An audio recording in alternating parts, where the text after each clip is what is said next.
El análisis, la opinión y todo lo que quieres saber sobre el mundo de las finanzas lo encuentras en Perspectivas Económicas con el doctor Juan Pablo Rodríguez. De lunes a viernes a las 13:30 horas y repeticiones a las 9 horas por MD Saltillo. ¿Qué tal, mis cibernautas? Tengan ustedes muy buenas tardes. Les saluda Juan Pablo Rodríguez. Un poco tarde, pero aquí estamos hoy viernes de reventón, porque los jóvenes, qué bueno que acostumbren a divertirse el viernes y se pongan a dormir el sábado y nuevamente a estudiar el domingo. De ahí que saludos a la UVM, ayer me invitaron a una plática allí en la carrera de Comercio Internacional. También estuvieron alumnos de administración, lo cual me dio mucho gusto porque pusieron interés, también los maestros. Y claro, todos preocupados, sobre todo con esta cuestión de las pensiones, que parece que es un problema mundial. Se está envejeciendo la gente, las muchachas ya no quieren tener hijos, y claro, la razón fundamental es que el salario es tan bajo, que a veces dicen prefiero tener uno o dos, tenerlos bien, en buenas escuelas, bien educados, bien alimentados, con buena salud, y eso está impidiendo que la población pues crezca aceleradamente. Al contrario, las pensiones en México, aquí estaba viendo un análisis del Financiero, por ejemplo, para dar un caso, el gasto público vinculado a adultos mayores actualmente es el 4.7, pero en porcentaje del producto con respecto al gasto público, pero con respecto porcentaje del Producto Interno Bruto, imagínense, actualmente es el 13.6% en México, mucho mayor que en Asia, mucho mayor que en América Latina, que tiene el 9.2%, es decir, de su Producto Interno Bruto, que son 18 billones de pesos, el 13.6 quiere decir aproximadamente 1 billón se dedica a la tercera edad, vinculado al envejecimiento, y esto obviamente se va a complicar en los años a venir. Es decir, para el 2050 se calcula que, vayan al Financiero por favor, a la nota sobre esto de los envejecimientos, que el 17.3% del presupuesto será encaminado al fondo de pensiones. Si a eso le agregan la deuda que está dejando este muchachito del Peña Nieto y el inepto de Hacienda, que son 60-70% del Producto Interno Bruto, jóvenes, estamos hablando que conservadoramente el 3% más del presupuesto, vamos a decir, o el 1% o 2% más, se tendrán que incrementar a esto de la vejez. Yo había calculado que para el del 2015 aproximadamente el 15-20%, a veces exageré, porque dije que más del 20%, pero el de 15 al 20% se van lo que es la deuda del gobierno federal, que son 9 billones, a una tasa del 4%. Están a ustedes hablando de 360 mil millones de pesos. Van a decir, bueno, pues no es nada con respecto a lo que es el presupuesto nacional o al Producto Interno Bruto, que son 18 billones. Estamos de acuerdo, estamos hablando del 5%, 4-5%. Pero si le agregan, pues que vamos a estar pagando los fondos de pensiones y las deudas, pues andaremos en el 20-22% del gasto del Producto Interno Bruto. Bien, pues también déjenme ver aquí en la jornada, por cierto, vayan ustedes a la jornada, en primera línea, dice aquí, versión impresa, Moody's, estados ya sacan de su gasto para pensiones. Miren, yo recibí críticas porque lo supe por ahí, de Jerico Abramo, que es un muchacho que quiere ser gobernador, pero que no ubica el problema de Jerico y de los Moreira, que no ubican la dimensional de la deuda y el problema de las pensiones en Coahuila. Las pensiones en México equivalen al 150% de su Producto Interno Bruto hasta el 2050. Bueno, ustedes están en el 2016 al 2050, pues faltan 34 años, me pueden decir. Sí, pero si equivalen a 25 mil millones, están hablando ustedes de que cerca de 1 billón de pesos, 800,000 millones de pesos, van a estar abocados a las pensiones. A tal punto está en que ya en algunos estados de la República Mexicana, según un artículo de Moody's, opiniones de Moody's sacados por Víctor Cardoso, de La Jornada, nos dice que Roxana Muñoz, que es especialista en la materia de agencias de colocación, de calificación Moody's, dice: es preocupante que Baja California, Tabasco, Veracruz, Chihuahua, Chiapas, Sinaloa, Tlaxcala, yo incluyo hasta Coahuila, utilicen recursos presupuestales para el pago de pensiones. ¿Y por qué Coahuila?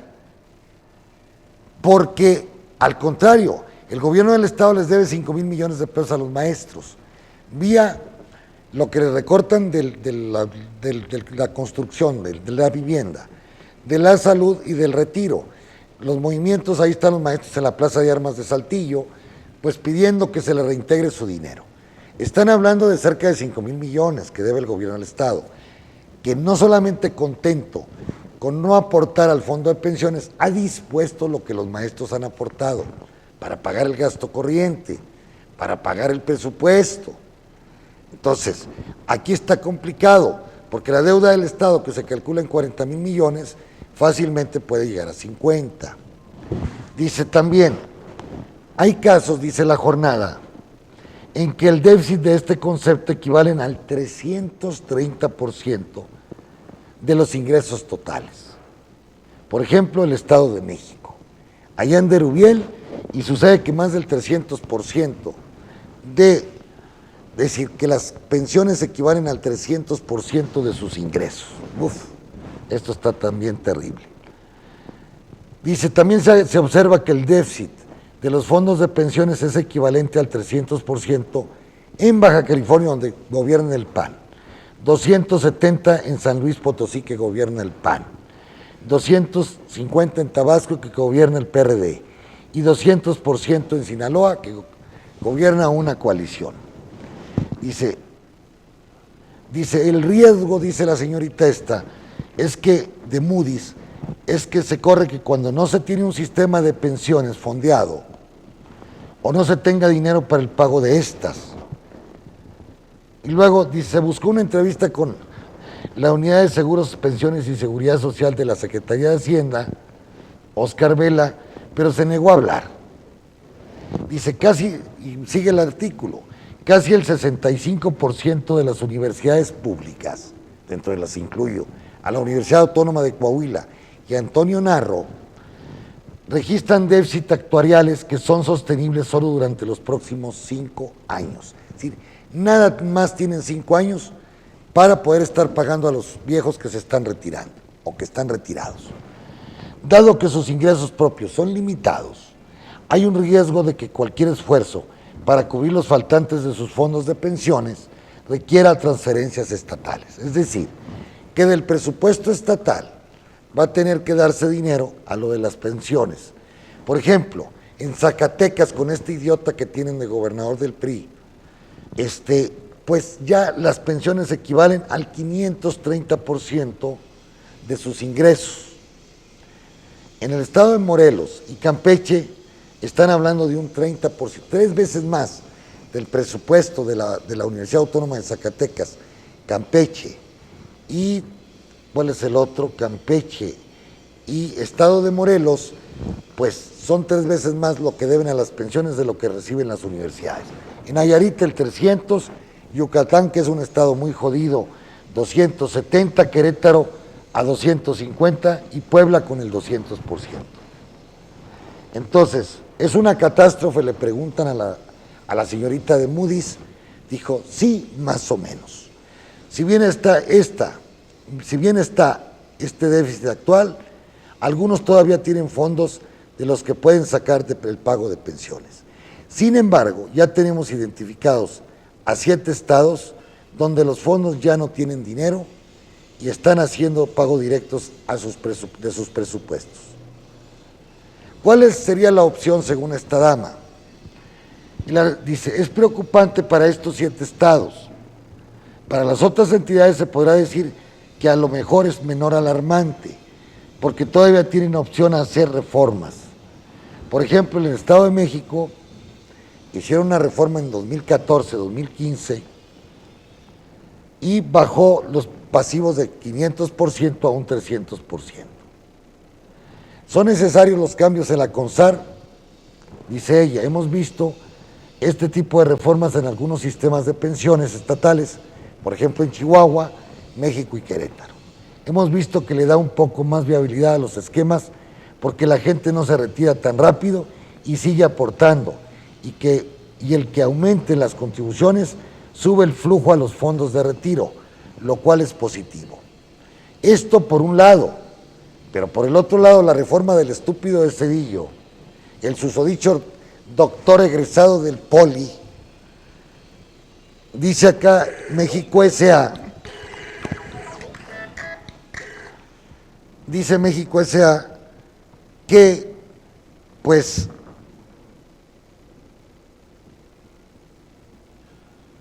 viene una pobreza generalizada aquí en México, sobre todo con los retirados. ¿Por qué? Ya habíamos dicho nosotros antes que todos los que tienen un sistema de pensiones inventado por Cedillo en 1997 y copiado de Chile, pues lo único que está engrosado son las cuentas de los bancos, es decir, los bancos que cobran, los bancos que cobran por las pensiones que administran, y al mismo tiempo las afores, que se llama. Por ejemplo, en el 2015, jóvenes, las 11 administradoras de fondos para el retiro obtuvieron un conjunto 26.819 millones de utilidad por comisión, cifra 5.2% superior a los 25.492 millones obtenidos durante 2014. Es decir, las utilidades de las afores se incrementan 5.2%. De acuerdo, dice, una vez descontados los costos de operación, 10.658.3 millones, resultaron utilidades netas por 9.000 millones de pesos a las afores. Dice, pero los mexicanos de a pie son los condenados a una vejez de pobreza. Niños, adolescentes, jóvenes y adultos. Solo para dar una idea de que el tamaño es el problema de la información, revela que de 2010 a 2015 la población nacional se incrementó en 7 millones. En ese periodo 4 millones de mexicanos se sumaron al ejército de pobres. Entonces, no solamente los viejos están condenados, es decir, en el balance el marcador es desastroso, dice México S.A.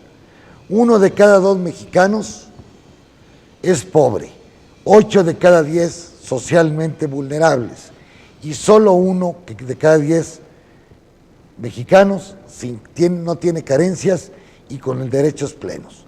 Y eso que todavía no llegamos al 2021, que ahí es donde la cosa se va a poner de la chingada o de la jodida. ¿Por qué? Porque los que tienen 27 años, los que están en el sistema de pensiones del 1997 en delante, jóvenes de 30 años, de 40 años, esos jóvenes, si tienen un salario de 20,000 pesos, van a tener una pensión de 5. ¿Qué es la solución que se está planteando? Bueno, número 1, que en lugar de retirarse a los 63 años o 60 años, se retiren a los 65. Correcto. Número 2, y aquí es propuesta de MD y de nosotros, que máximo haya pensiones de 19,000 pesos. Que Salinas de Gortari, los expresidentes, los ex jefes de la Suprema Corte de Justicia, los magistrados, jueces y todo lo que ustedes quieran, los exgobernadores, los exrectores, los exdiputados, los exsenadores, no tengan más que una pensión de 20,000 pesos máximo, como todos los jodidos, para poder engrosar el sistema de salud. Y segundo, Es decir, que no haya que si yo soy una maestra que trabajé tres turnos, joder, trabajó 24 horas en el día la maestra, porque aquí hay maestras que tienen tres plazas, una en la UAC, una en la Universidad Autónoma de Navarro y otra en el Sindicato 38.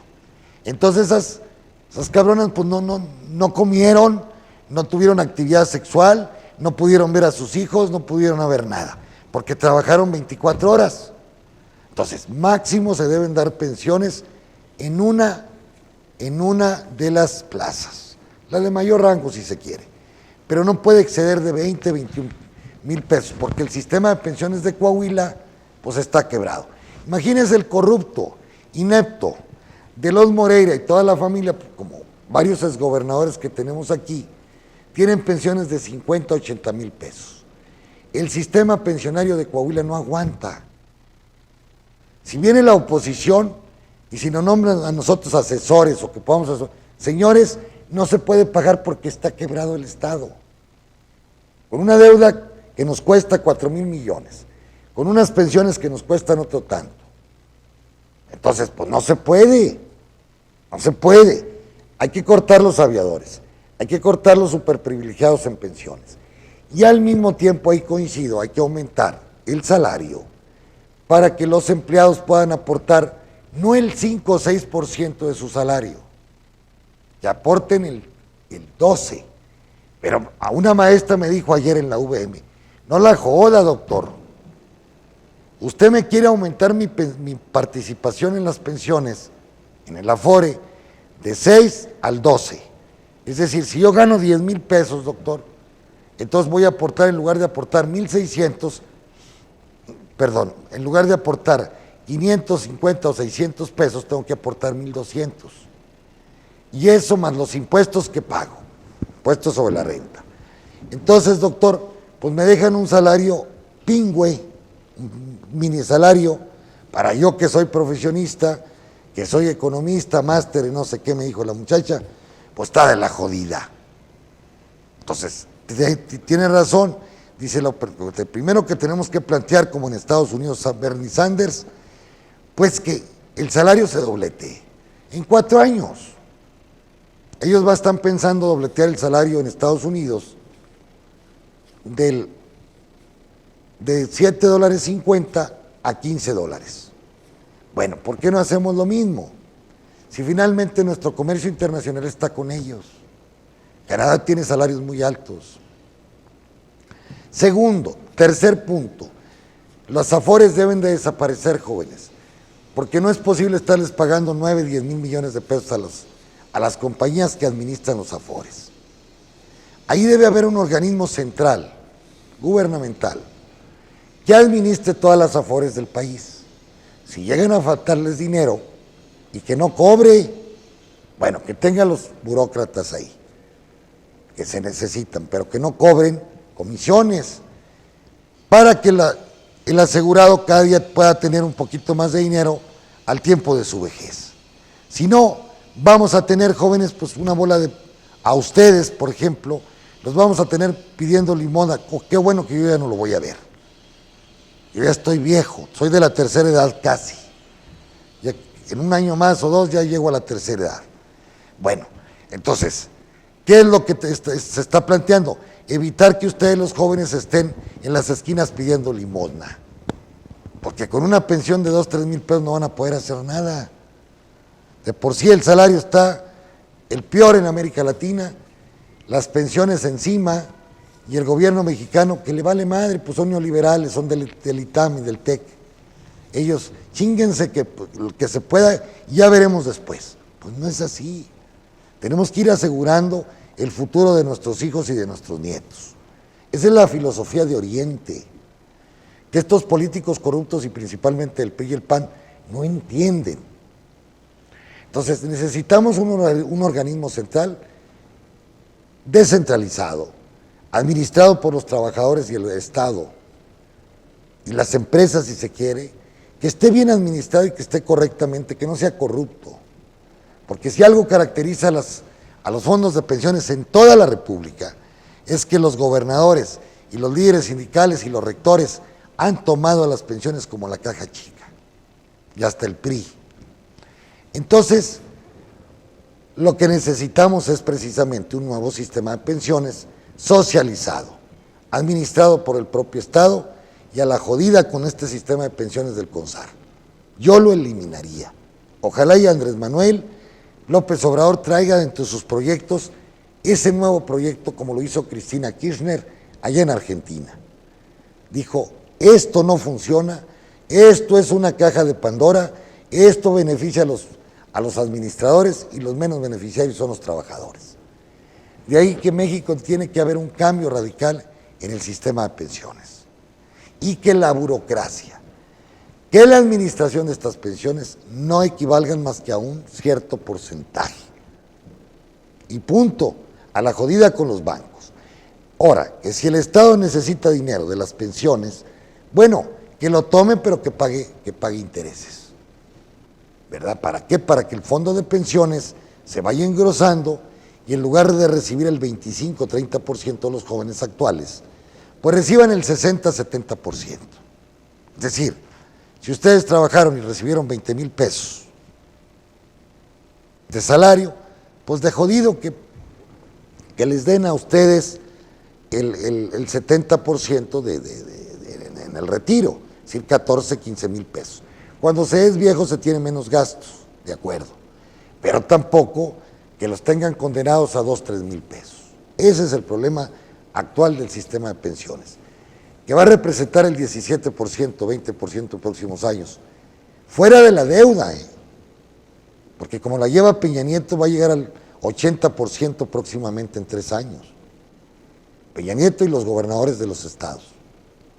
Entonces, esto va a complicar porque no vamos a tener dinero para la inversión pública, carreteras, escuelas, hospitales y lo que ustedes quieran. Y la otra, de estar pensando en ahorrar dinero nosotros para un futuro, teniendo un sistema de salud colectivo como lo tiene Canadá, como lo tiene Europa, que no existen los hospitales privados, que todo se socialice para ahorrar dinero, como lo está queriendo hacer Obama en los Estados Unidos, o como lo propone ahora Sanders del socialismo norteamericano, como en Gran Bretaña, Corbyn, pues están precisamente impulsando un sistema de seguridad social colectivo, que no existan ISSSTE, Seguro, Pemex, no, uno solo, para todo el pueblo mexicano. Así como se tienen que dar pues los gastos de desempleo o ingresos de desempleo.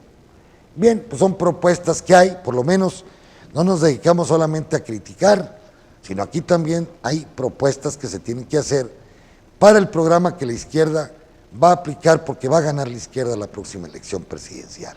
No me cabe la menor duda. Ahí están las críticas de Clinton, el fenómeno norteamericano de Sanders, cada día aumenta más los socialistas en Estados Unidos, socialistas entre comillas, son socialdemócratas.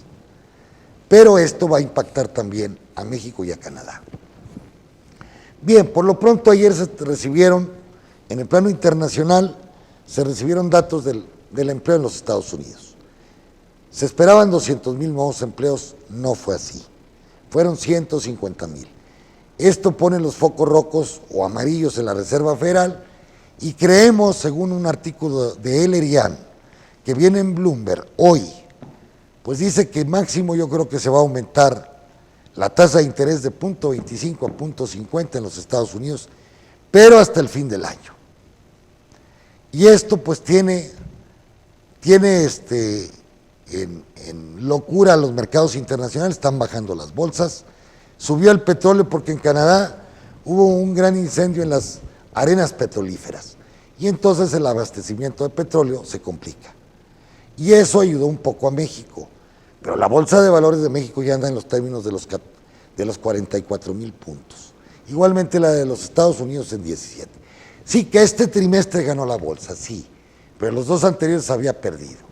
Si ustedes toman una gráfica de largo plazo, una perecuación, una media, se van a dar cuenta que las bolsas permanecen igual que hace 5 o 7 años. No han avanzado. Igualmente las economías. Contra Corner, David Stockman, saca unas gráficas que el nivel de vida en Norteamérica no ha subido desde 1980, que ahí está. Los salarios han disminuido y el nivel de vida se ha estancado. Pues por eso de las crisis no hay demanda. ¿Quién compra todo lo que la productividad genera? Hay más de todo, pero ¿quién lo compra si no hay buenos salarios? Que siempre lo he planteado yo aquí, y que ahora el bajo salario también está afectando a las bajas cuotas de las pensiones, bajas cuotas de la seguridad social, bajas cuotas del seguro, del ISSSTE, lo que ustedes quieran, y todos los hospitales y los abastecimientos de medicinas están súper deficientes. Entonces, ahí está todo el origen, y esa es la famosa lucha de clases de Marx. El rico se quiere hacer más rico, el pobre quiere más salario. El rico le ha ganado en estos últimos 30 años al pobre. En México, el salario representaba el 50% del ingreso nacional, hoy representa el 27%. Nos los ganaron ese dinero, el IMSS, Televisa, Grupo México, ellos están llevando el dinero. Ellos representan el 40%, el 1% de este país, el 40% de lo que se produce del Producto Interno Bruto. Ahí está el dinero. Como dice mi madre, nomás ha cambiado de manos, hijo. El dinero está ahí. Sí, ahora lo tienen unos súper ricos. A lo mejor están muy contentos, y están más contentos porque en lugar de pagar el 30% o 35% del impuesto sobre la renta, por eso siempre México recauda menos que Brasil, Argentina y Uruguay. Porque los ricos no pagan. Pagan el 4% y muchos de ellos pues se llevan el dinero a Panamá, a las Bermudas y a las Islas Caimán, y ahí que la frase esa del maestro Keynes, que ahorro es igual a inversión, nene. Ese dinero se lo sacaron de México y ya no fue inversión. Ese es el drama por cual no hay inversión, no hay consumo, y entonces es una economía postrada en bajos crecimientos seculares, como dice Somers, y esto es muy peligroso para el sistema. ¿Por qué? Porque empiezan a haber gentes como Trump, que les empiezan a calentar las manos, la mente a todo el pueblo norteamericano, diciendo que ellos son la solución, son populistas de derecha, y lo único que van a hacer es querer complicar más las cosas para todo el mundo. Para México ha sido terrible este triunfo de Trump, porque si gana la presidencia de la República, que es muy probable, porque Hillary también pues, está muy quemada, muy identificada con Wall Street, y los jóvenes ya no creen en ella. Y eso es muy grave. Tendría que invitar de vicepresidente a Sanders para poder competir ya de tú al tú por tú con el señor Trump. Aunque muchos dicen que ahorita Hillary va ganando, pero la realidad es que cada día se acortan las distancias entre el loco de Trump, otro Fox, locos, y el señor y la señora Clinton. Cuidado con Trump, porque esto, según informaciones, nos podría afectar un 4% del Producto Interno Bruto, es decir, disminuiría nuestro Producto Interno Bruto. Él está terco a que ya no se trasladen compañías de Estados Unidos a México y que muchas compañías de México deben cerrar para que nuevamente abran en Estados Unidos. El problema es que con ese dólar tan caro, pues ninguna compañía automotriz sería rentable en los Estados Unidos. Si no tienen a Ramos Arizpe, Guanajuato, San Luis y toda la zona centro de México. Es decir, ahí Trump se equivoca. Claro, puede presionar a que haya mayores tarifas arancelarias, pero afectaría al comercio mundial y en especial a China y a México. De ahí que pues las perspectivas para México están del cocol de la patada, ¿verdad? Stockman y todo, algunos hablan de la próxima recesión para el 17, y con Trump ya no quiero imaginar, ya no quiero pensar de todo esto. Y luego con un presidente tan inepto, con una secretaria de Relaciones que no entiende, ya digo yo, esto es una tormenta perfecta para las contradicciones sociales aquí en México y en la América Latina. ¿Cómo andan las bolsas? Pues hoy es viernes. A ver cómo andan las bolsas según Bloomberg. Pues en el caso de las Américas, el Dow Jones subiendo el 0.38, el Nasdaq subiendo el 0.28, muy poquito, 0.34 Standard & Poor's. El México está subiendo el 0.07, anda en 45,000 puntos. Bovespa bajando el 0.42%. En Europa, ¿cómo cerraron las bolsas? En Bélgica, el Eurostock con pérdidas. Inglaterra también con ganancias del 0.14, mínimas. Alemania con 0.18 de ganancia. París perdiendo el 0.42. España subiendo el 0.15 y Milano bajando el 0.22. Allá en Asia, ¿cómo estuvieron? Todas derrotadas, todas en pérdida. Fíjense, en Japón se perdió el 0.25. El Topix de Japón, el 0.13. China perdiendo el 1.66, Hong Kong. El caso de el Kospi de Corea perdiendo el 0.49 y el caso de Australia subiendo el 12.9, el 0.25. Con respecto a las commodities tenemos buenos resultados del petróleo por lo de Canadá. El West Texas subiendo el 0.52 a 4.44.55, para México son buenas noticias. Debe andar en $39.40 el barril de petróleo. El Brent subiendo el 0.23, el oro subiendo el 0.94, casi el 1%, el cobre bajando el 0.3214, la libra, y el maíz subiendo el 1% allá en el mercado de Chicago, en los Estados Unidos. Pues son lo más importante de hoy día. Esto de las pensiones, léanlo. A veces creen que uno es exagerado, pero el futuro está muy sombrío para todos ustedes, jóvenes. Luchen para mejores salarios y sobre todo que las pensiones sean administradas por el Estado, no por las AFORES. Y bueno, aportar más, pero que luchen para que tengan mejores salarios. Pásenla muy bien, pórtense bien hoy en la noche y nos vemos el próximo lunes a la 1:30 de la tarde. Gracias. El análisis, la opinión y todo lo que quieres saber sobre el mundo de las finanzas lo encuentras en Perspectivas Económicas con el doctor Juan Pablo Rodríguez. De lunes a viernes a las 13:30 horas y repeticiones a las 9 horas por MD Sortillo.